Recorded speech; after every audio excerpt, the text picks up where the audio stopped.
नमस्कार मित्रांनो, तुमचे स्वागत आहे. मित्रांनो, गुरुचरित्राचा हा अध्याय वाचल्याने नवस पूर्ण होतात. हो, तुम्ही बरोबर ऐकलत. नवस जर असेल तर तो पूर्ण करणारा गुरुचरित्राचा हा अध्याय असतो.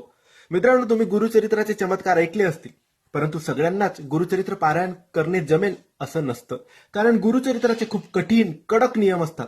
7 दिवसाचे गुरुचरित्र करायचे असते आणि संपूर्ण नियमांचे पालन करून करायचे असते.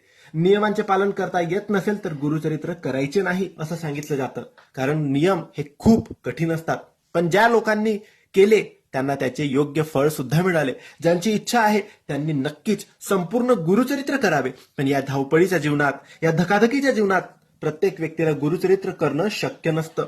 म्हणून त्यांच्यासाठी वेगवेगळे अध्याय वेगवेगळे परिणामकारक असतात.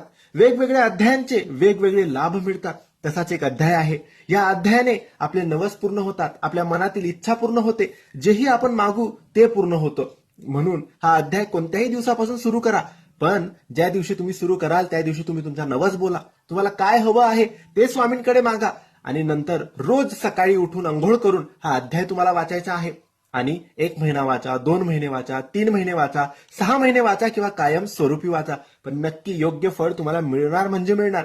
फक्त हा अध्याय सकाळीच वाचायचा, कारण सकाळी आपण अंघोळ करून फ्रेश असतो, शुद्ध असतो. दिवसभर आपण कुठे येतो जातो, काही खाल्लं जातं, चुका होतात, त्यामुळे सकाळीच फ्रेश मध्ये हा अध्याय वाचून घ्यायचा. बाकी याचे कोणतेही नियम नाही. आता हा अध्याय कोणता? तर हा अध्याय आहे गुरुचरित्राचा 18वा अध्याय. हा 18वा अध्याय तुम्ही गुगलवरून वाचलात तरी चालेल. तुमच्याकडे गुरुचरित्राचे संपूर्ण पारायण असेल त्यातून वाचला तरी चालेल. छोटीशी वेगळी पोथी मिळते ती असेल त्यातून वाचला तरी चालेल. कसाही वाचा, पण नक्की वाचा. धन्यवाद.